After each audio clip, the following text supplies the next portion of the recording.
and I'm going to be talking to you this evening about 8 strategies to use when your people are low performers. So there's actually quite a lot of you on the line this evening, and I thought what we would do is we would wait until the end of the webinar for any questions.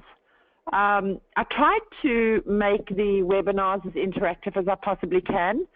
So as we go through, I'll just explain a little bit about me, about what I do. Some of you know me, some of you don't.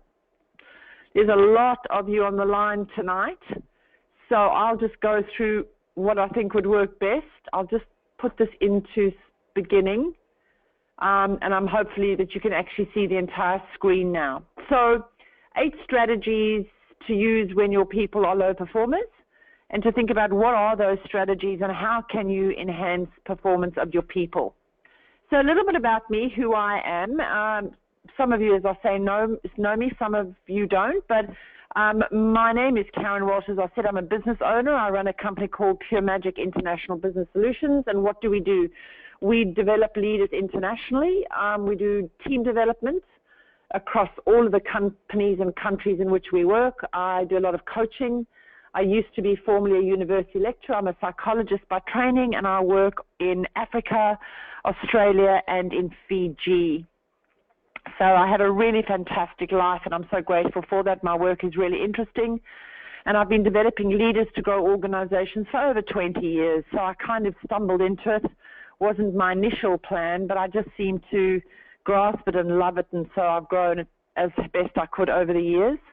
And with my firm focus on developing leaders and teams, the vision for Pure Magic International Business Solutions is grow people, transform organizations. So, or I could say grow organizations, transform nations.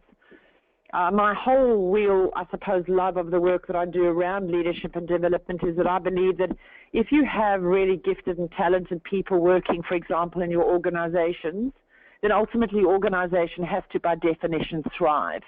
When organizations don't thrive or they struggle, most and foremost, it's people issues. Not always. I mean, you get resources, systems issues, policies issues. Those really are there as process-driven issues to help organizations. But, you know, the most difficult part of running organizations, I think, is people. Having said that, the most important part of running organizations are your people. I believe that we have greater and more impactful results through teams that work well together. And how many organizations we go into, countless organizations where, you know, they might have a great product, they might have a great service, but the people struggle with each other, they struggle with policies or processes. And the real issue is that there's a lot of people in organizations today who underperform. The question is, what do we do with those people? So I write ebooks. I'm a motivational speaker. I speak at about 20 conferences across the 3 continents each year, and I write a regular column for a whole range of different media. One is international media, and lots of blogs and posts, and I write some articles for local Australian media as well.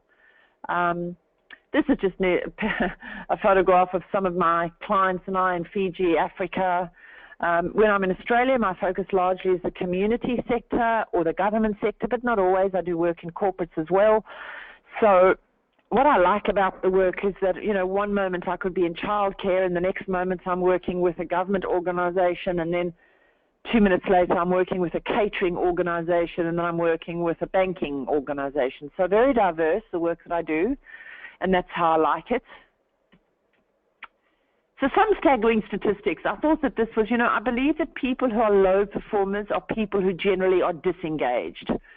So the 2013 Gallup State of the Global Workplace report that only 13% of employees worldwide are engaged. Oh my gosh, 13%. And you might say, well, what on earth are the other 87% doing? Where are they? And if they're not engaged, then how does that affect organizations? With 78% of business leaders rate retention and engagement as important, only 26% rated as urgent, trends have remained unchanged for over a decade. So only 26% of business owners or senior leaders regard retention and engagement as important, which I find absolutely staggering. So only 13% of employees worldwide are engaged, and business leaders, 78%, rate engagement as retention engagement is important. Well, wouldn't you think that it's critical? Wouldn't you think that it's urgent, given that the most important asset you have in any business is the people, or are the people, and yet only 13% are engaged? So here's the thing, right? If only 13% of people are engaged in your organization, imagine how amazingly effective and productive your organization could be if 100% were engaged, or even if not 100, let's say half, 50%. Imagine how much greater your productivity, efficiencies, outcomes could be, as opposed to 13%. Staggering. I often say, sometimes in the morning I wake up thinking, now which one is me? So I'm going to ask you this question. Is this you in the morning, after having worked with low performers and you're a leader, thinking, oh my gosh, I've got to go back into the workplace yet again to deal with people who are not performing? Or bad hair day, I've got to go back and deal with these people who, I call them the walking dead, ladies and gentlemen. They walk into work dragging their feet, stooped shoulders, like they're exhausted. They don't want to be there. They don't really add a whole heap of positivism or optimism to the workplace culture. They come and they do the bare minimum, and then they skulk out at 5 o'clock. And, at the end of the day, the low performers are people who really affect the morale of those left behind. They affect productivity. They desperately affect impact and outcomes of teams or organizations. And yet the most critical and important thing about all of this is that so many leaders, supervisors, coordinators, business owners don't do enough about dealing with low performers. So what do I mean by that? Okay, what I mean by that, for example, is how many times do I go into organizations where somebody, for example, I'll give you an example. So I was working in a large community-based organization the other day, and I was sitting with one of the senior managers, and we were just chatting, and it was about 10 past 10. And there was a young female who walked past us with her bag on her shoulder, kind of looking a bit downcast, and she shuffled past us. And I said to the senior manager, oh, she doesn't look very happy. And he said, no, she never is. And I said, oh, okay, is she okay? Yeah, he says she's fine. And I look at my watch and I say, so 10 past 10, she's been at a conference, or she's been at a meeting. No, he says she just comes in late. I said, oh, so that's flexi time. No, well, Karen, we've tried so many times to get her here on time, which is 9. But, generally she comes late. I say, oh, okay, because I'm trying to seek solutions. Does she leave then at 6, not 5? No, she leaves at 5. And I say to him, so what do you do about that? He says, oh, well, I've spoken to her, but not much. So I'm going to address that in a minute when we get onto the slides around low performance. But, I think that dealing with low performance would give me a bad hair day every day, or it would make me feel absolutely exhausted. I'm so tired of trying to sort this team out. That ongoing, well, what more can I do? What haven't I done enough of? What should I do more of? What am I going to do to get more than 13% of my team engaged? So I think for the moment, let's just talk a little bit about what is high performance. And I think the important thing about understanding what high performance is that very often when I ask teams or organizations, so what is high performance? They say to me, well, it's people who get the job done. Okay, so what job do they have to get done? Oh, well, they've got goals to achieve. So most teams have goals, or they've got objectives, or they've got key performance indicators, most, but not all. And some have them but don't do them, or don't follow them, or don't achieve them. And so when we talk about low or high performance in organizations, ladies and gentlemen, here's the thing. A team is only as good or as ineffective as its leaders. Now, you might say, well, that's a bit cheeky. Why is it that it's only as good as its leaders? Because if you don't have leaders leading, then you're going to have bad behavior. So it's like, I guess, how would I put this into more common terms? Common as in general terms, I mean. It's like if you have mom and dad at the head of the family, and mom and dad aren't, setting down the rules and having the direction and setting the strategy around, well, we've got to get the dishes done, and we've got to get the schoolwork done, and we've got to get the house cleaned, then the children aren't going to do anything, are they? They're going to do what it is that they feel like doing. It's the same in organizations or teams. If you've got teams that are struggling, It's a leadership issue. It's not a team issue. So let's come back to that in a minute. Individuals or teams that are clear about their company and, department goals, they're clear about what their role entails, in other words, what they are supposed to do and when and how, are clear about what their personal, goals are and how they achieve them for their team, and they know how to achieve their goals, and they work in a supportive and achievement-orientated culture that allows them to grow. Okay, so let's just have a quick stop here. So in other words, what we're talking about is that to be highly performing, organizations have to have vision. They've got to have a vision, like where are we going? And that vision has to be known the whole way down the line. If you don't know where you're going, if you get in a boat and you don't know where you're sailing, well, where are you going? How will you know when you get where you're trying to go? In order to have a successful vision, an organization has to have goals to achieve the vision.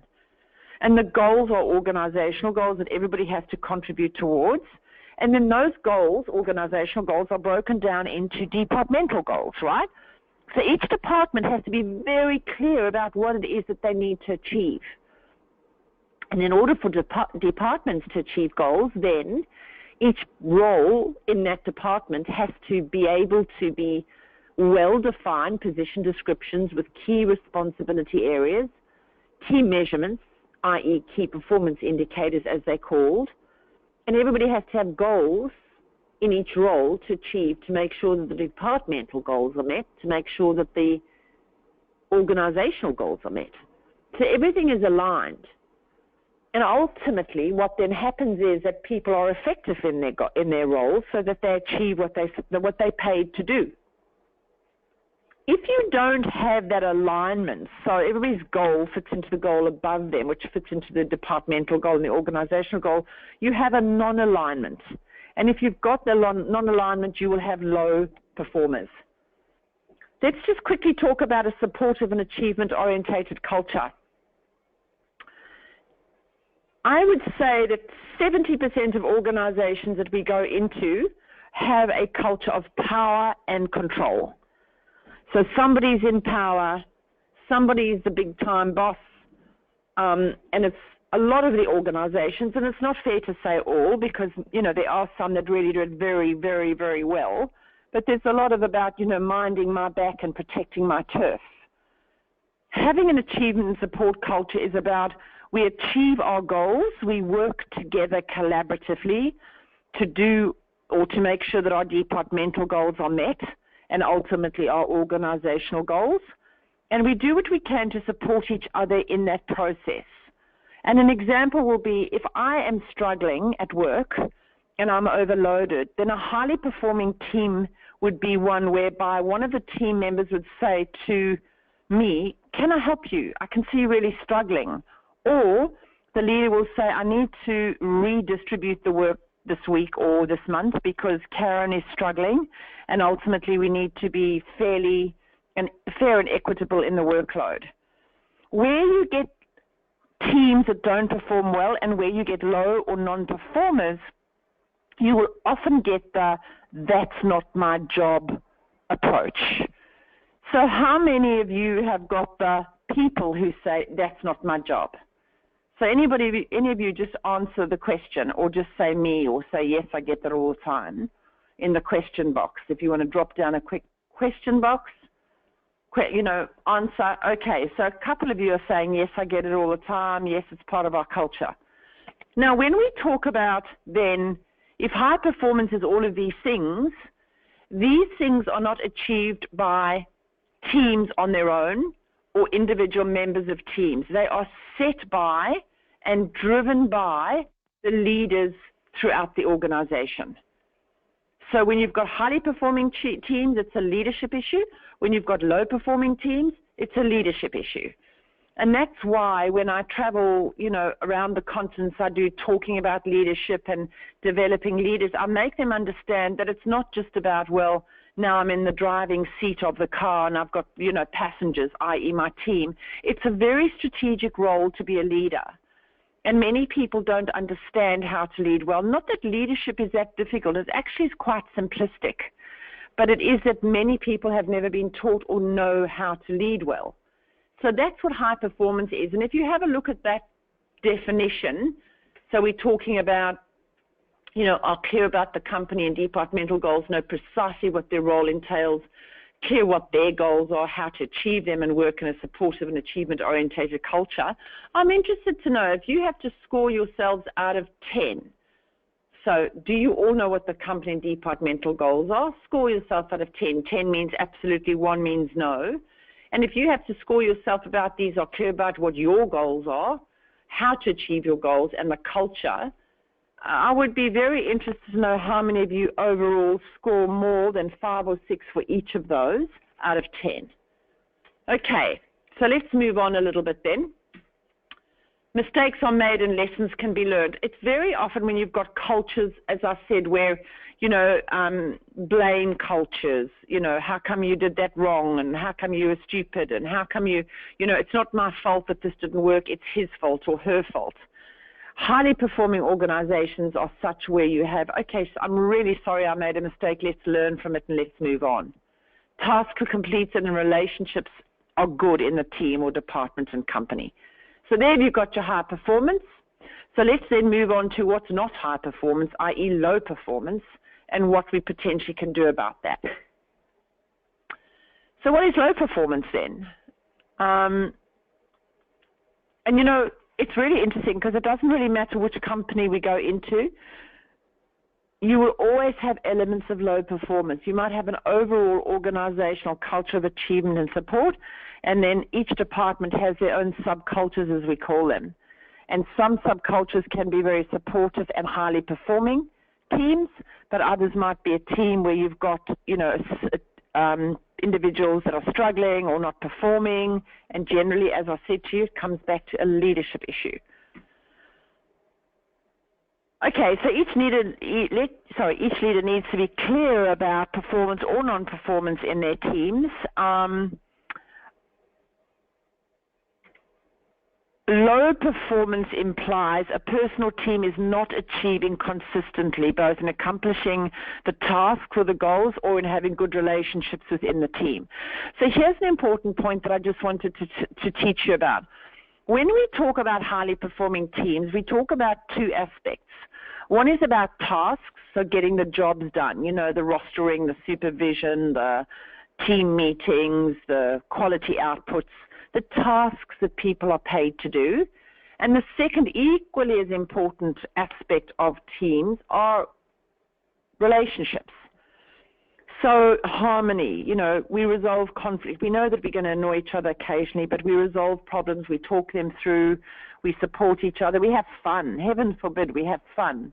We enjoy working together. Now, the interesting thing in my experience over all of these years of doing this work is that if you are a team that focuses on tasks and getting the tasks done but really ignores the relationships, you will never be highly performing. At best, you will be mediocre. If you are a team or an organization that focuses on the relationships only, you become by definition a social club, and you won't get things done either. So the point that I'm trying to make tonight is that in order to be highly performing as a leader and as a team, you have to place equal focus on great outputs and getting the task done, but having really good, sustainable, healthy relationships. And once you've got those, then you've got high performance. You get low performance when the relationships don't work well, and when ultimately then the tasks don't get done well. So what we know is that very often relationships affect tasks. So if you don't have good relationships, often the tasks aren't done because there's no communication and collaboration, and often the tasks aren't done properly or well because team members aren't talking to each other. So you get that kind of double-edged sword, and you think to yourself, I've done everything I can, what more can I do? And I think, at the outset, just to believe that even though you might think you've done everything you can, it's about what more can you do, because there are things that need to be done to pull a team into line when there is non or low performance. Okay, so when you've got low performance, ultimately affects outcomes and ultimately then performance. So when I go into organizations and I'm having a look at low performers, I sort of think to myself, so what is it that, and I'll say to the leader, what have we done? What's working? What hasn't worked? What is being done around people who are low performers or non-performers? And before I even show you the slide here that I'm going to show you around 8 strategies to use with low performers, I'll say this. Often in organizations, low performers are tolerated. So what does that mean? Well, a leader might say to me, well, Karen, I've done everything I can. I've told them that they've got to get to work at 9 o'clock and, I know that they've got a lot of issues going on in their lives, but I just can't seem to get them motivated. And I've spoken to them, I don't know, Karen, 20, 30, 40 times, it never seems to change. Well, here's the thing. If you are leading in that manner, and this is a key issue, ladies and gentlemen, if there are no consequences to low performance, low performers you will get. If there is consequence to low performance, and ultimately things will happen if you continue to perform in this manner that's, bad behavior or non-performance, then we are going to do X, Y, Z. You will generally find then that the performance will improve. And ultimately, when we're talking about improving their performance, it's an ongoing thing. It's not, well, because they haven't been performing for the last few months, I'm going to be an eagle-eyed person watching them for the next 2 months. It's got to be part of performance appraisal, performance development plans, and ongoing kind of supervision, and part of their performance appraisals every 6 months or annually to assess that what they are supposed to be doing is what they are doing, i.e. they know what their goals are, they know what the role is that they have to do, they've got the skills and the talent and the competence which you give them in order to perform highly in their role. If you're not doing that, then don't expect to have high performers because you won't get it. So one of the key things I often say is to the leaders that I work with when I'm asked to help them with low performance, be clear about why they're underperforming. What is underperformance in your team and why is it happening?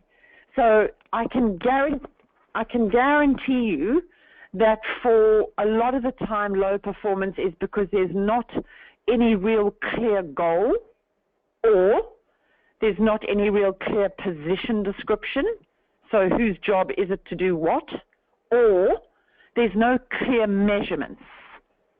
And because there's no clear measurements, well, we're not really sure who's supposed to do what, so it's a bit fuzzy. And I always give this example, so let me give it to you. So here's the idea. What's my job? Well, I'm a window washer. So what do? Well, I wash windows. Well, when do I wash windows? Well, when they're dirty. Well, when are they dirty? Well, I don't know, when they're dirty. So when are they dirty? Well, they're dirty when my boss tells me to wash them, so I wash them then. Or I wash them when I can't see through them. So I've just given you an example that's so vague that how would you know if somebody's doing their job, number one, because it's so vague. Number two, they don't know what they're doing because it's so vague. Number three, how can you even remotely performance manage them or appraise them because there's no measurements. There's no objectives. Too vague, too incomplete, too open to interpretation, open to low performance. Okay, let me give you another example, which is the opposite, which is high performance. Same example. What's my job? I'm a window washer. Okay, so when do I wash my windows? Well, I wash my windows every Monday. That's an indicator. Every Wednesday, that's an indicator. Every Friday, that's an indicator. I wash them at 2 o'clock, indicator. I wash them with one mop, one sponge, one thing of water and soap. That's another 3 indicators, so we're on to 7. And I make sure that if I put my finger around the outside of the windows, then there's no dust. So I've just given you 8 or 9 indicators to one task. So the more specific the task and the indicators of what means the task is achieved, the less the low performance you will get, the higher the performance you will get. People generally want to have clarity, they want to have direction, they want to know exactly what's expected of them. And if I can tell you that 70 to 80% of organizations that I go into do not have that level of clarity. The less the clarity you have, the greater the opportunity for under or low performers. We're working with a really large organization that we've just started working with at the moment. They're a great organization. They do about $50 million turnover. This is the most amazing story, right? The CEO doesn't have a position description. The organization doesn't have a vision. People down the line don't have position descriptions or goals or visions, and we're called in to help rescue this organization that's falling apart. It's falling apart because there's no vision, there's no goals, there's no measurement, there's no position description, who does what, and when and how. And so it's an organization in crisis.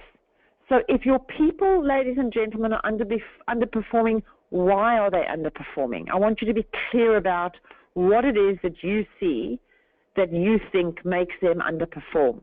Number 2, ensure they have clear position descriptions, key result areas, and key performance indicators. And I've just given you a fabulous description or example with the window cleaner.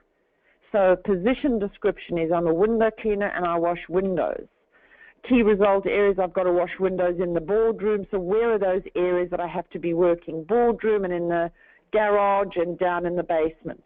And the performance indicators are Monday, Wednesday, Friday, 2 o'clock, bucket, mop, water, and my finger around the windowsill. So again, the clearer your position descriptions, the clearer your goals and indicators, the better off you are. 3, if you've got low performance, spend time with them, communicating with them, find out about their difficulties and areas of non-performance. So if you are leading them, there's no point in assessing them to be low or non-performers and then just, giving them a hard time about you're not achieving this or you're not achieving that. Have a look at number 1 and 2. Why aren't they performing? And is it because that you haven't set it up with clarity? But it could be other things, ladies and gentlemen. It could be that there's things going on at home. It could be that they've got health issues. It could be that they've got financial concerns. Their mum or aged dad is passing on. There's lots of reasons why people don't perform well.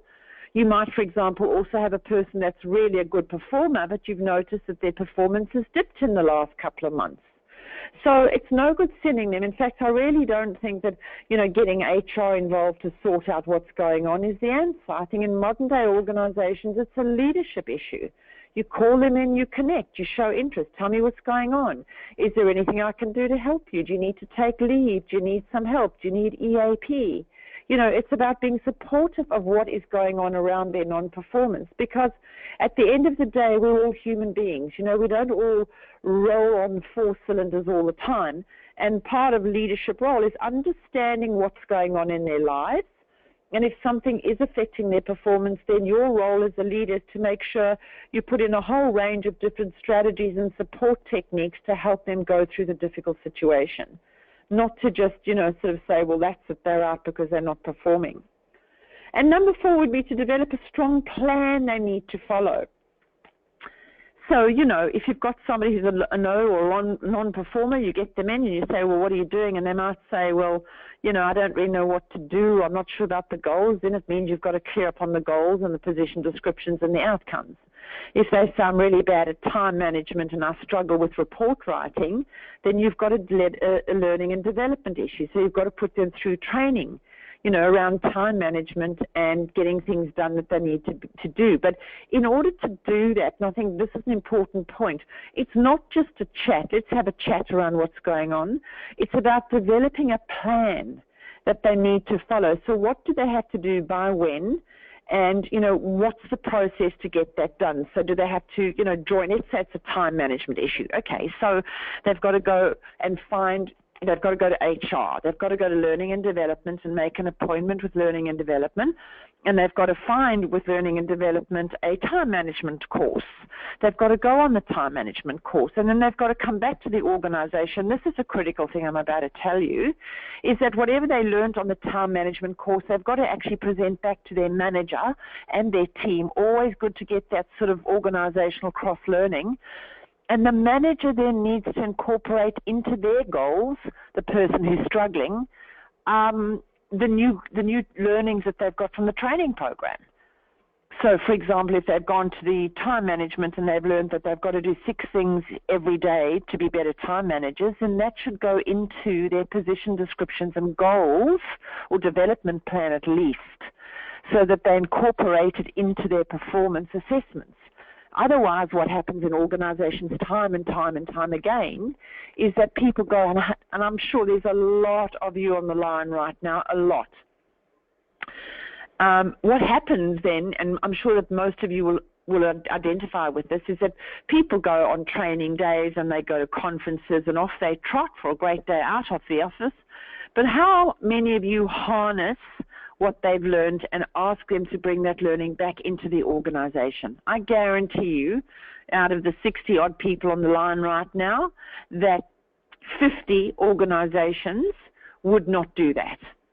So people go off for a great training day and they have a good time and maybe a good lunch, but do you ever cross-fertilize the learning back into the team, or even across the organization where they've got to make a presentation, etc., etc.? I guarantee you probably the number of you who do that would be very low. Number 5, evaluate constantly.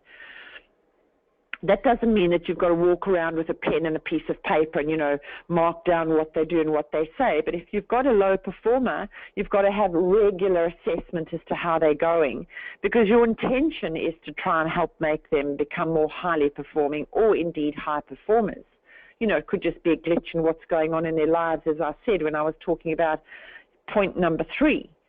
But at the end of the day, if you've just developed a plan and you say, right, get on with it, and off they go, and you leave it for 6 months and you don't evaluate, well then with respect, the leadership in that team is just as much as the problem as the low performers.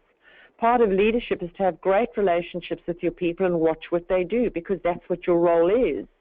But when you take your eye off the people ball and you let them slip a bit, or you slip a bit yourself, well then you get what you're modeling, really. And I like to say, hold regular assessment discussions with them. Check in with them. How are you going? And tell me what's working. And if you do think, and I think this is a really important point, if you do think that they're doing well and that they're actually succeeding, praise them. Praise them, praise them. I think that there's not enough praise in the world. And I was reading some research about this about a year ago. And the research I read, and you'll love this, is that you should, I could say how many of you on the webinar are married, but this is what the research says, that guess how many times a day you should be validating your relationship, ladies and gentlemen. Would anybody like to shoot me an estimation? Okay, 1, 6, 12, actually it's 7. So 7 times a day we should be putting goodwill back into our relationships, right? So if that's what the research says, what we know then is that it's the same within organizations. The more you validate and praise your people, the more they're going to try hard. We like as human beings to be told that we do a good job. So when you do see your low performers doing things well or trying, please validate them and tell them what a great job they're doing in that particular area. But it is important that if you have recognized them as low performers, that you evaluate on an ongoing basis how they're going. Number 7, upskill and train them to have the skills and competencies to perform well. Well, it never fails to amaze me. When times are a little bit tough and the chips are down, I'll tell you what organizations do. Number 1, they clamp down on the advertising or marketing budget. Don't have the money for that, so no, we're not going to do that anymore. And the next budget, if not the first budget, the second budget, is always, we'll stop the training, or definitely stop the training. And yet, if you think about it, in a downturn, right, if things are not that good for organizations, obviously it's about looking at where you're spending and where you're earning. Of course, that's what business is about. But why would you, technically think about this, why would you stop the area that's actually promoting your business, i.e. advertising and marketing? Why would you do that? Because that's actually the time that you should increase it so that people can continue seeing your visibility. And secondly, why would you stop upskilling your people? When I speak at conferences, I've got this talk that I talk about, the title is called "And Would You Like Fries with That?" And it's about leadership and customer service, marketing, and your people. And one of the things I say is that your people are not a difference to your organization. Your people are the difference in your organization. You know, if you're running let's say a bank, right? You're running a department in a bank. You're not that much different, with love and respect to you, to the bank down the road, because quite frankly, most banks are the same. The only difference you have are your people. And the more customer service orientated, the more enthusiastic, the more engaged, only 13%, as I said earlier, are, the more, committed they are, the higher the performance. And so when we talk about low performance, it's often when organizations don't upskill or train their people to have the skills and competencies to perform well. Last year I spoke in Fiji, and I was speaking at the Fiji Institute of Accountants. And my topic was quite an interesting topic, but it was about Generation Y and engagement and performance, right? So I did quite a lot of research on the topic before I did the speech, obviously, and I was fascinated with some of the outcomes that I had found through the research. And the topic was called Buff 'em, Shine 'em, Polish 'em, Why Generation Y are like diamonds to your business. And what the outcome of the research is that I found worldwide is that Generation Y, get this, Generation Y are not really motivated by money overall. Generation Y don't want to do what the baby boomers do. So the baby boomers work, and then retire and hopefully go on a cruise. Generation Y want to be upskilled. They want to know what their career path is, and they want to know what you're going to do about growing their competencies. Now, that was absolutely staggering to me, because when we talk about engaging Generation Y, exactly what I'm saying right here and now is that upskilling and training your people is critical to keeping them, particularly in the younger generations. And of course, if you don't, well, then we're in trouble, because, it's the younger generation who are going to take our organizations forward in the future. But all I'm saying is that very often we don't focus on upskilling and training people when times are tough. And I don't think we do enough of it in Generation Y situations either. If you have a low performer, give them a buddy or a mentor for a time to see if they can sort of come back on track. You put the other 6 strategies in place and get somebody to help them a little along. That might be worthwhile. It certainly is a strategy worth trying.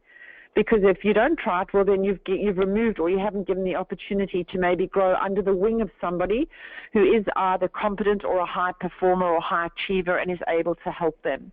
So we've done buddy systems before and mentoring in organizations, and they work really, really well, even if it's for a short period of time, 2, 3, 4 months, to try and get them back on track and for them to be, shown how a model of good behavior or good performance looks like. Now, here's a really important thing. Follow disciplinary process or deselection if necessary. And I always say low performers. I really don't think that when you're talking about low performance, it's about rushing to get rid of people. I think that's awful and just not necessary, because, as I said, when I was mentioning point 3, some people just go through a hard time, and effective and highly performing leaders are able to move through that and help them. But how many organizations do I go into, like the one I told you earlier, with the woman walking in at 10 past 10, shoulder over her bag. Her boss has told her 1,000 times to be in at 9 o'clock, and she still doesn't. Well, here's the thing. Generally, and I appreciate that you're running different organizations or teams, etc., so it might not be, consistent across all of your organizations, but generally, low performance occurs because it's tolerated, ladies and gentlemen. You allow low performance, or organizations allow low performance, or low performance occurs because it's allowed. And because it's allowed, it continues. And so, if you talk, let's bring it to the family situation, because organizations are just different types of families. I say this wherever I go. So if you've got a leader, i.e. like a mum in a family, right? So mums, let's say it's a mum. Mum's got 2 kids. Mum says to Johnny, can you please make sure that you wash your dish when you've finished with, your dinner? And she asks Johnny day in and day out and day in and day out. And what does Johnny do? Johnny just leaves his plate on the table. And mum then shouts and she gets cranky and she tries to, reason with him, or she might take his, lolly away, or he won't have a lolly for the next week. And mum hopes like crazy that it's going to turn around. Well, it won't, because there's no discipline. There's no consequences. I like the word consequences. There's no consequences to that behavior. But if mum said, okay, Johnny, because you're not listening to what I'm asking you to do, the consequence to your behavior is that you won't be going to, a party for the next month. You will lose your pocket money. And we're going to, I'm going to make sure that you're going to learn how to be part of this family, so you're going to wash your dish with me every night for a month. Something like that. I mean, my examples are a little bit silly, but you get, I think, what I'm trying to tell you. If there's no consequences, ladies and gentlemen, Johnny will just keep doing what Johnny's doing, which is not washing his dish. Okay, so then let's talk about your teams. So let's talk about this guy who's got this female with the bag hanging over her shoulder who comes late every time. She comes late because she can, because the consequences are just, if you don't, then I'm going to make sure that you're going to get pay docked. And I said to him, did you dock her pay? No, I haven't got round to it. So that's when you call your low performer in and you have a chat and you say, okay, let's talk about what's going on. And if you put in the development plan, if you put in the mentor and the buddy and all points 1 to 7 and nothing works, you follow the disciplinary process. And generally in organizations, it's 3 strikes and they're out. And because if you don't do that, then you are tolerating, as I've just said, on one level, low performance, but you're also promoting it. And what do I mean by promoting it? I can hear half of you gasp and, horrified. You're promoting it because other people who might be high performers are watching the fact that these low performers are getting away with murder, if you like. And then what happens, as opposed to have a team culture of achievement and support where we help each other, a lot of resentment builds up, frustration builds up, and ultimately you lose good people because they go to another organization where low performance is not tolerated. So I think, even though it sounds difficult to do, it's not that difficult to do if you're clear about these 8 things that I'm saying to you. And it doesn't matter in which organization or which sector or which nation or which country I go in, I stick with these same principles all the time. And generally, low performance or the tolerance of low performance is a leadership issue. Model the behavior you want. I think this is an important point just before we go. It's around, you can't expect people to be highly performing if you're not. You can't expect people to, do the job well or to come on time or to be, task focused or to have great relationships if leaders aren't. So very often in organizations, a leader will say, well, I really want them to be optimistic and upbeat. And, but he doesn't or she doesn't. I'll give you an example. So a couple of weeks ago, I was coaching a CEO, and my brief is to try and help him have better relationships. He's quite introverted. That doesn't mean he can't have good relationships. It means he can. But he seems quite disconnected, right? So I'm walking from the cafeteria with him to his office. And as we're walking down the corridor, we walk past 2 different people, 2 women walking towards us, right? So as they walk towards us, I say, oh, hi, good morning, and they keep walking. And he's talking to me, and, we keep walking. I go back to his office, and I say, let's call him John. John, can you explain to me, please, why you didn't greet those women? He said, which women? I said, we just walked past 2 women. He said, no, we didn't. I said, yes, we did.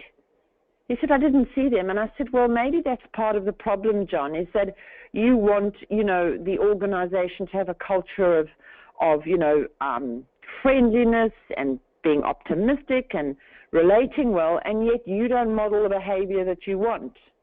So I think one of the difficulties around being a leader, if you like, or even a team member, you don't have to be a leader, but a colleague, if you want people to behave in a particular way, then very often we have to behave in that way in order to get them to do so.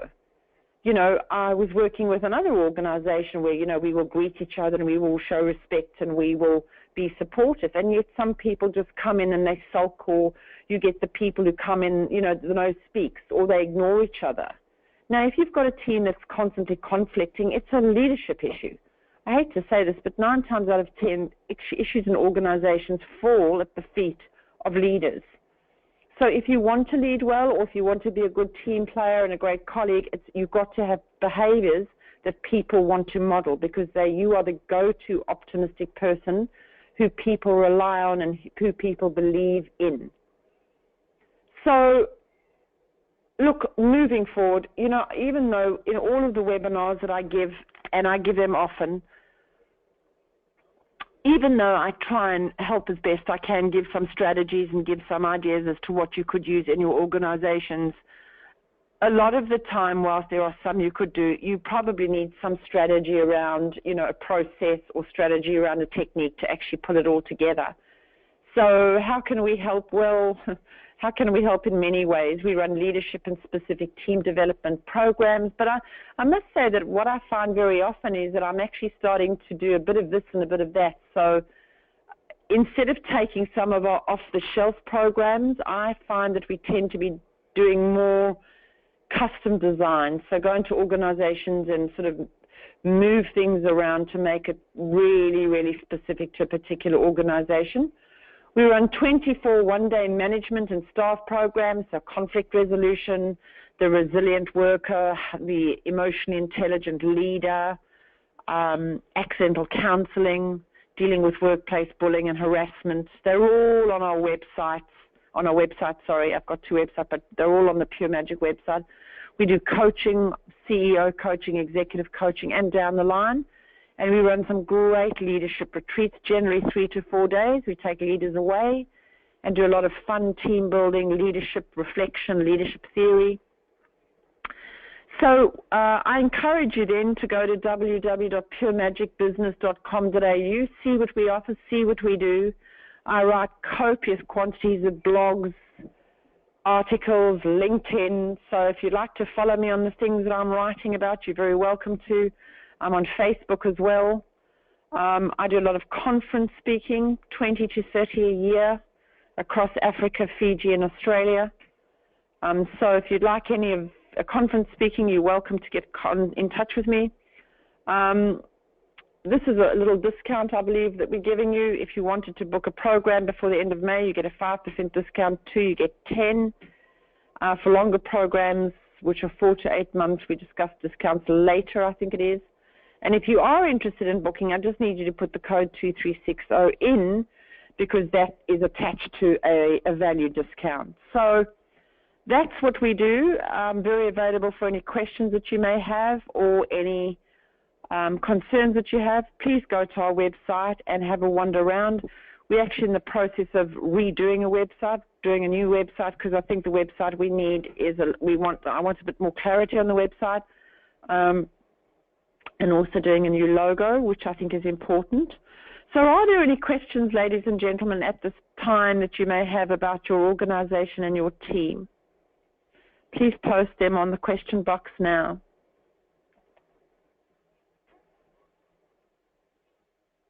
Okay, so there's a question here around leadership and low performance.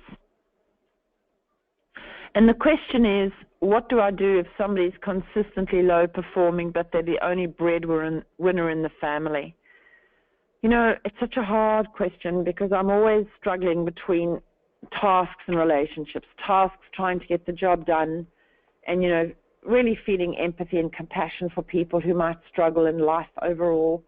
Because let's face it, life doesn't work across all the time. I think at the end of the day, if we're running a business, we're running a business. And I think whilst we try as leaders or as business owners or as managers or as supervisors to help our people and really be as compassionate and empathic as we can, I think at the end of the day, our role in organizations is to be productive and to be effective.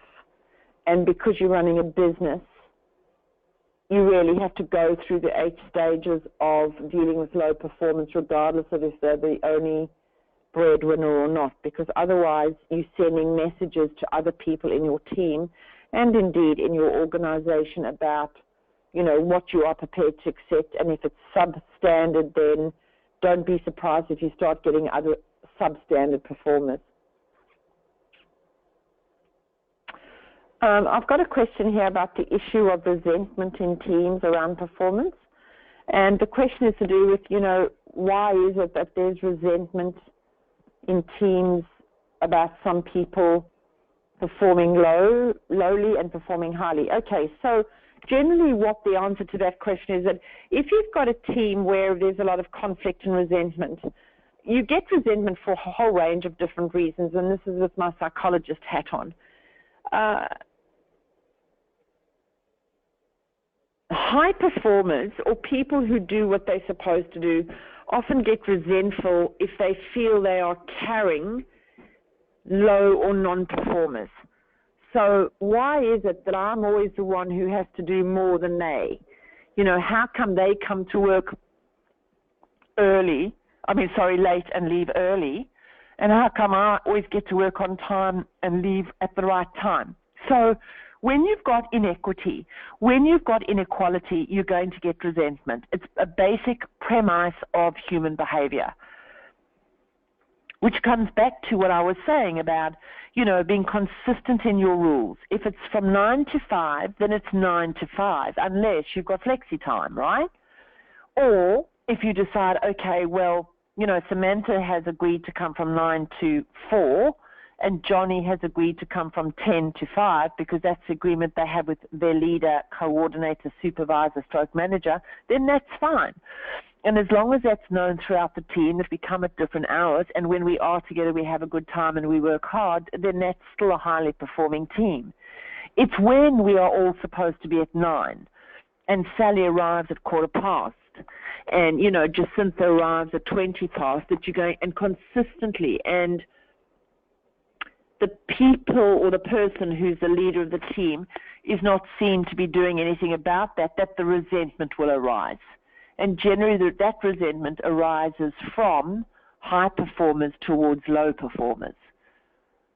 Where low performers may become resentful of high performers is things like where they see that high performers are constantly given what they perceive as extra, gifts. So more promotion, or they might get, overseas trips, or they might get, the opportunity to go to a conference that low performers are not. So there becomes a jealousy, a resentment around high performers.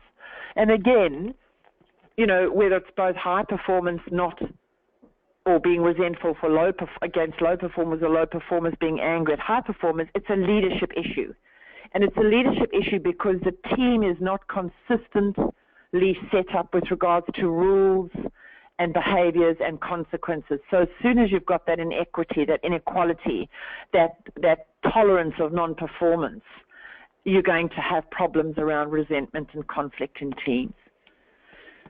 So ladies and gentlemen, it's been an absolute pleasure working with you this evening. I've really, really enjoyed it. I hope that you've gathered some information. Please drop me a line. I'd love to hear from you. My email address is Karen, which is CARYN @puremagicbusiness.com.au. Feel free to contact me anytime, as I say, for any of the things that we do, conference speaking, HR, whatever it might be. We're around. We work a lot in Fiji at the moment. We're doing a lot of work in Africa at the moment. But, there's a lot of us in the organization passionate about what we do, and we'd love to work with you. So please feel free at any time to contact me, Karen @puremagicbusiness.com.au, or go onto the website, and hope to see you on the webinar next month. So take care, God bless, and in the meantime, stay safe.